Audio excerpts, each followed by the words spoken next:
எல்லாரும் கிளம்பிட்டா என்னன்னு தெரியலையே. அப்படி வர சொல்லிடுவோம், நம்ம போவோம். சரி, எல்லாம் கிளம்பிட்டு ஃபோன் பண்ணி கேட்டு பார்ப்போம். ஹலோ சந்திரா, கிளம்பிட்டியா? அவ்வளோ நெட்டொலியை போய் பார்க்கறதுக்கு. நான் கிளம்பிட்டேன் பார்த்துக்கோ. நான் கொஞ்சம் ஊறுகாய் செஞ்சு வச்சேன், மாங்காய் ஊறுகாய். செடி கொண்டு கொடுக்கலாமே அப்படின்னு. நீ என்ன ஆப்பிள் வாங்கி வச்சிருக்கியா? சரி சரி சரி. உமாவும் ரெடி ஆகிட்டாலாம் என்னன்னு பார்த்து அப்படி வாங்க 2 பேரும். நம்ம தான் போயிட்டு இருக்கட்டா? சரி. அவன் நிக்கி வேற வாரேன்னு சொன்னான். சரி, ஸ்கூல் உண்டுல்ல, ஸ்கூலுக்கு போயிட்டு வரட்டு. சாயங்காலம் வேணா போய் பார்த்துட்டு வர சொல்லுவோம். நம்ம இப்போ போவோம். இன்னொரு நாள் வேணா அவளுக்கு ஏதாவது வாய்க்கு ருசி ஏதாவது செஞ்சு கொடுப்போம். இப்போ இந்த ஊராக கொண்டு கொடுக்கலாம். இந்த ஆள்கிட்ட ஒரு கிலோ ஆப்பிளை வாங்கிட்டு வரும்னு சொன்னால் ஒரு கூடை நிறைய வாங்கிட்டு வந்திருக்காரு. இந்த கூடையை நான் எப்படி கொண்டுட்டு போக முடியும்? ரோட்டில் கொண்டுட்டு போனாலும் எல்லோரும் 1 கிலோ எவ்வளோன்னு கேட்பா. என்னத்தை சொல்ல இந்த மனுஷனை? பிள்ளைகளுக்கு கொஞ்சம் எடுத்து வச்சுட்டு கொஞ்சோண்டு கொண்டுட்டு போகுமா? இல்லை, வேண்டாம், கொண்டுட்டு போவோம். பாவம்லாவா, எப்போவுமா நம்ம வாங்கி கொடுக்கும். இந்த மாதிரி எப்படி ஏதாவது விசேஷம் வந்தால் கொண்டு கொடுக்க போகிறோம். சரி, அவளுக்கு கொண்டு கொடுப்போம். சரி, எல்லோரும் போதும் மாதிரி நம்ம போவோம். நம்ம வீட்டுக்காரர் பரவாயில்ல, நம்மளை ஏசினாலும் நம்ம மேலே பாசமாக சொன்னதுக்கு ஆப்பிள் வாங்கிட்டு வந்துட்டாரு. நமக்கு தான் புரிஞ்சுட தெரியல அவரை. பழம் மட்டும் போதும்ல, ஏதாவது நினப்பாளோ? சரி, இப்போ இதை கொடுப்போம். அப்புறம் என்ன பின்னாடி ஏதாவது வாங்கி கொடுக்கலாம். வேற பூட்டி சாய் பூட்டவும் மாட்டுக்கம்மா. அப்பாட, பூட்டியாச்சு. நான் இருந்துட்டு சாயங்காலம் காப்பியெல்லாம் போட்டு தருவா, குடிச்சிட்டு எடுத்துகிட்டு வந்தால் போதும். பொண்ணு அவசரம் இல்லை, பிள்ளைகளும் சாயங்காலம் தானே வரும். இந்த கிளவி இப்போ இங்கே வந்துச்சு. இந்த மாமிய கிளவி கிடக்காது போல இருக்கே. இப்போ தானம்மா போய் 1 வாரம் ஆச்சு. மகன் வீட்டில் இருக்க வேண்டியது தானே, அதுவும் மகன் தானே. ஐயோ, தோடி பெரிய இதில் எங்கே போகிறேன் யாது போகிறேன்னு கேட்குமே. வீட்டில் இருக்க விடாதம்மா. என்ன செய்யலாம்? வீட்டுக்குள்ளே போயிடுவோமா? வேணா நெட்டவழினா அப்புறம் போய் பார்த்துக்கிடலாம். இது 1000 கேள்வி கேட்குமே. வெளியே ஏன் போகிறேன்னு கேட்கும், வீட்டுக்குள்ளே ஏன் இருக்கேன்னு கேட்கும். இதுகிட்ட பதில் சொல்லி மீறாதம்மா. இன்னைக்கு பார்த்தா வரணும். ஒரு 10-20 நாள் இருந்துட்டு வரலாம்ல. என்ன அவசரம் போகணும்னு ஓடி வருதோ தெரியல. ஏக்கா, உனக்கு கதை தெரியுமா? அந்த நெட்டையார் பல ஒருத்தி, அவள் குழந்தை உண்டாயிருக்கா போல. இவ்வளோ வீட்டில் இருக்கக்கூடியவளோ என்ன வருது வாழுதோ அவ்வளோ இவ்வளோ குழந்தை உண்டான மாதிரி தான் இவ்வளோருக்கு எண்ணம். அப்படியாக்கா? அவம்மா, அவள் என்னென்ன குழந்தை உண்டாயிருக்கியா? அவள் இருக்க மாட்டாள ஒரு இடத்துல. அதுதான் இவளுக்கு இந்த வரத்து வாழா வீட்டில். ஐயோ, காலையிலேயே அதை செய்யவும் இதை செய்யவும் போட்டு உடைக்கவும். நம்ம ஏதாவது சொன்னால் நம்மளை 4 சொல்லுவா, நம்ம 1 சொன்னால் 10 சொல்லுவா. நமக்கு எதுக்குன்னு சொல்லிட்டு நான் பேசாமல் இருந்தேங்க்கா. இப்போல்லாம் தெரிய விவரம். இந்த நெட்டையாக இருப்பாள, அவள் பெரிய ஆளுதாம்மா. அவன் மாமியா பாவம். எல்லா வீட்டு வேலையும் அந்த பொம்பளை தான் செய். பாவமே பாவம். இவா சாப்பிடவும் சாப்பிட்ட தட்டை கூட எடுத்து வைக்க மாட்டுக்கா. அந்த ஆளை போட்டுட்டு போயிருக்காம்மா. அவள் தான் பாவம், எல்லா வேலையும் செய்யாம்மா. இப்படி இந்த காலத்தில் இப்படி மருமக வந்திருக்காங்கம்மா. என்னத்தை சொல்ல? களி களி களி காலம்க்கா. களி என்னத்தை சொல்ல? களி முத்திடுச்சு. நம்மலாம் அந்த காலத்தில் மாமனார் மாமியாருக்கு துணியை துவச்சி போட்டு சமையலை பண்ணி வீட்டு ஆளில் அனுப்பி எவ்வளவு வேலை பார்ப்போம். தண்ணி எடுக்க குளத்துக்கு போவோம், கிணத்துக்கு போவோம், தண்ணி அடைச்சிட்டு வருவோம். 10-20 குடம் தண்ணி நம்ம எடுத்துகிட்டு வருவோம். இப்போ உள்ளவளுக்கு பைப்பை திறந்தாலே தண்ணி வருது. அதை கூட அவளுக்கு பிடிச்சி வைக்கிறதுக்கு முடியலக்கா. என்னத்தை நம்ம சொல்ல? சொன்னால் நம்மள்ட்ட சண்டைக்கு வராடுவோம்.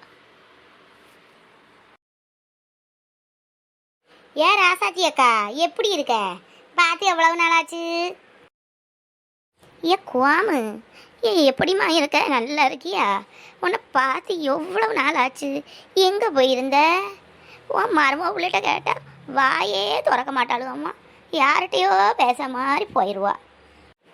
கோமதி, மாமன் வீட்டுக்கா போயிட்டு வார? ஆமாக்கா, மாமன் வீட்டுக்கு தான் போனேன். திருப்பூரில் இருக்காம்ல, அவன் ஊருக்கு தான் போயிட்டு வரேன். போய் 1 மாதம் இருக்கலான்னு தான் போனேன். அங்கே உள்ள வெயிலும் அங்கே உள்ள சாப்பாடுகளும் நமக்கு பிடிக்கலக்கா. அதான் சரி வந்துடுவோமேனு என்ன ட்ரெயினில் ஏற்றி விட்டான். அதான் இப்போ தான் வந்துச்சு. நான் வரதான் அவளுக்கு கூட தெரியாது.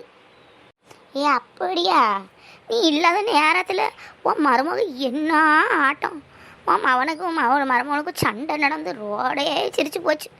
உன்னை பிடிச்சி ஏசி உன் மருமவா உன் மகன் சண்டைக்கு போய் ஐயோ பெரிய கூத்தம்மா. என்ன ஏசினாளா? என்ன எதுக்குக்கா ஏச போகிறா? நான் இப்போ என் மகன் வீட்டுக்குலாம் போயிருந்தேன். என்ன இழுக்காவா? இன்னும் அடங்க மாட்டா போலம்மா. நானும் எவ்வளவோ திருத்தி பார்த்தாச்சு, ஒன்றுலேயும் திருந்த மாட்டேக்கா. என் மகனும் பாவம் எவ்வளவோ நல்ல நல்ல சம்மந்தம்லாம் வந்து அதை விட்டுட்டு இந்த ஒரு பிடாரியை கட்டி வச்சுட்டேன். போட்டு என் மகனை என்ன பாடுபடுத்தினாலோ தெரியலையே, நான் இல்லாத நேரம். சரி குவாமு, பூவா வீட்டில் போய் நல்லது உள்ளது கூடி அவ்வளோ இருக்காளோ என்னவோ, ஊரு மேலே போயிட்டாளுகளோ ஒன்றும் தெரியல. போய் பாரு. ஏன்க்கா வீட்டில் எவ்வளோ இல்லையா? இல்லாமல் அவள் கூட ஒரு நெட்டையா ஒரு புள்ள வருமே, அந்த புள்ள வந்து குழந்தை உண்டாயிருக்கு போல். அதை பார்க்கணுன்னு அவளுக எம்மா வீடை ரெண்டாக்கி என்ன வறுத்து வாராளுகம்மா. நம்மளும் அந்த காலத்தில் எப்படி கழிச்சோம் காமும், இருக்க இடமே தெரியாது பார்த்தியா. என்னத்த சொல்ல. சரி நீ போவா, போய் பாரு வீட்டில் போய்.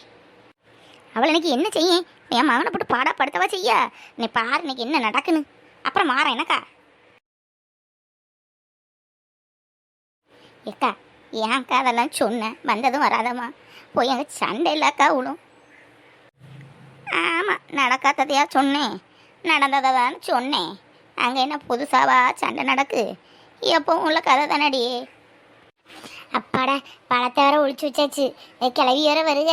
சரி கொஞ்சம் படுத்துருக்க மாதிரி ஆக்ஷன் காணிப்போம். ஒரு இடம் போவலி இருக்கா, சிறையா இருக்கம்மா. இப்போ யார் கூப்பிட்டான்னு இது ஓடி வருகோ தெரியல. இனி ஒரு இடம் போகவும் முடியாது, வீட்லேயும் இருக்க முடியாது. நொய் நொயின்னு ஒரே குறை சொல்லிக்கிட்டே இருக்கும். வெளியே போனால் இங்கே போனால் எதுக்கு போகிறேன்னு அது ஒரு 1000 கேள்வி. என்ன செய்ய, சிறையா இருக்கப்பா. தூங்குன மாதிரி அப்படியே ஆக்ட் பண்ணுவோம். உமா, உமா, உமா, இங்கே என்ன தூக்கம் நடக்கா? பகலே என்னதான் தூக்கமோ தெரியல. பிள்ளைகளே எல்லாத்தையும் அடிச்சு பற்றி விட்டு கிடந்து தூங்குது. வீடு நாரி போய் கிடக்கு, பாத்திரம் கிடக்கு, அங்கே வீடை பெருக்கலை எல்லாம் போட்டு அங்கே தூக்கம். டிவி வேற ஓடிட்டு இருக்கு. உமா, யாரு யாரு கச்சம் போட்டுட்ருக்காங்க?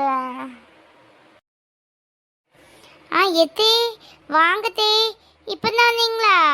நல்லா இருக்கீங்களா? என்னத்தே இப்போமே வந்துட்டீங்க? ஏன் வந்தேன்னா கேட்க, என் மாமன் வீட்டுக்கு நான் எப்பவும் வருவேன். உன்கிட்ட கேட்டுட்டு லெட்டர் அடிச்சுட்டு தான் வரணுமா? எனக்கு விருப்பப்பட்ட எப்போனாலும் வருவேண்டி. என்ன வந்தவனே அடி இப்படின்னு சொல்லிட்டு இருக்கு, யாராவது இறக்கி விட்டாளா? இல்லத்தே, அதுக்கு சொல்லலத்தே. உங்கள் மக வீடு தான், நீங்கள் எப்பவும் வரலாமே. யாரும் உங்களை வரக்கூடாதுன்னு சொன்னாங்க? இருங்கத்தே. இல்லை, நீங்கள் மக வீட்டுக்கு போனீங்களே, ஒரு மாதம் கழிச்சு தான் வருவேன்னு அன்னைக்கு வீரவசனம் பேசிட்டு போனீங்களே, போய் 10 நாள் கூட ஆகலையே, அதான் சீக்கிரம் வந்துட்டீங்களான்னு கேட்டேன். அந்த அர்த்தத்தில் வந்தே கேட்டேன்.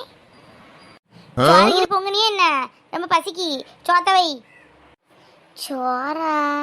நீ நெட்ட வீட்டில் போய் சாப்பிட்றாலாம் நினச்சி சோறுன்னு வைக்கலையே, இது வாழ்வாளுன்னு வர நிற்குமே. என்ன தலையே சொரஞ்சிக்கிட்டு இருக்க? சோத்தவை அம்மா, பசிக்கு.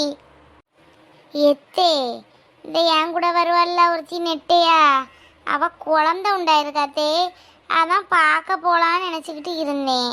அதான் சோறு ஒன்றும் வைக்கலத்தே. பிள்ளைங்களுக்கு காலையில் நேரத்தில் கஞ்சி இருந்துச்சா, அதை புழிஞ்சு தயிரையும் ஊற்றி வச்சு கொடுத்துட்டேன். அவர் கடையில் சாப்பிடேன்னு சொல்லிட்டாரு. அதான் எனக்கு அங்கே போய் சாப்பிடலாமே சொல்லி சோறு ஒன்றும் வைக்கலத்தே. என்னது, சோறு ஒன்றும் வைக்கலையா? பிள்ளைகளுக்கு கஞ்சியை வச்சு கொடுத்த ஸ்கூலுக்கு? ஒரு பிள்ளையும் விதவிதமாக கொண்டு வந்து சாப்பிடுமே, பழைய கஞ்சி புழிஞ்சு வச்சு கொடுத்துருக்க.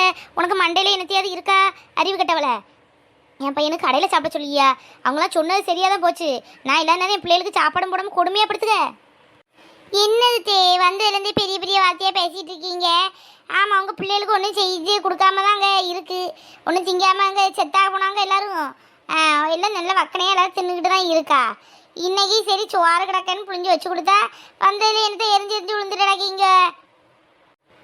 அங்கே உங்கள் பருப்பெல்லாம் வேகாதுல்ல, உங்கள் மூத்த மகன் பொண்டாட்டிட்டு உங்களுக்கு பேச முடியுமா? அதான் இங்கே ஏன்ட வாயை கணிச்சு கிடக்கீங்க. என்னம்மா நீ பேசிக்கிட்டு இருக்க? உன்ட என்ன கேட்டேன், உன்ட்ட சண்டையான போடுங்க. சோத்த வையம்மா தானே சொன்னேன், அதுக்கு என்னத்தையெல்லாம் பேசிகிட்டு இருக்கா? சோறு வைக்கலத்தே, சும்மா என்கிட்ட சண்டைக்கு வந்துட்டு இருக்கீங்க. வேணா பக்கத்து வீட்டில் யார் வீட்டில் வேணால் சோறு கொஞ்சம் வாங்கி தரேன், சாப்பிடுங்க. ஆமாம், பக்கத்து வீட்டில் சட்டியை கொண்டு போய் பிச்சை எடு. நீ பிச்சை எடுத்து தரக்கூடிய சாப்பிடணும்னு எனக்கு வேண்டாம். ஏதாவது இப்போவே சமையலை பண்ணு, சாப்பிடுங்க ஒரு 1/2 மணிக்குள்ள. எத்தே, எப்படித்தே 1/2 மணிக்கெலாம் சமையல் பண்ண முடியும்? காய்கறி ஒன்றும் கிடையாது, அரிசியும் இல்லை, கேஸும் கிடையாது. எப்படி பண்ண முடியும்னு சொல்லுங்க. டெய்லி எப்போ நான் மண்ணையாக வாரி வச்சு தின்னுட்டு இருக்க? கேஸ் இல்லையா, அரிசி இல்லையா, காய்கறி இல்லையா? என் மகன் கொண்டு தரக்கூடிய சம்பாத்தியத்தில் எங்கே கொண்டு போடுங்க? உன் அம்மா வீட்டில் கொண்டு குடிக்கியோ? சி பசின்னு இந்த வீட்டில் ஒருத்தன் வந்தாச்சுன்னு செத்து போயிடுவான் போல இருக்கம்மா. சே அங்கே தான் இருக்க முடியலையேன்னு சொல்லிட்டு இங்கே வந்தால் இங்கே அதுக்கு மிச்சம் இருக்குது. ஏதோ சொன்ன மாதிரி இருக்குது நம்ம கதை. கொடுமைன்னு கோயிலுக்கு போனால் அங்கே ஒரு கொடுமை தலையை விரிச்சு போட்டு ஆடுமா, அந்த கதையெல்லாம் இருக்குது. என்னத்தை சொன்னீங்க? அப்போ அங்கேயும் உங்களை விரட்டி விட்டுருக்காங்களோ? அப்போ நான் சொன்ன சரிதானோ?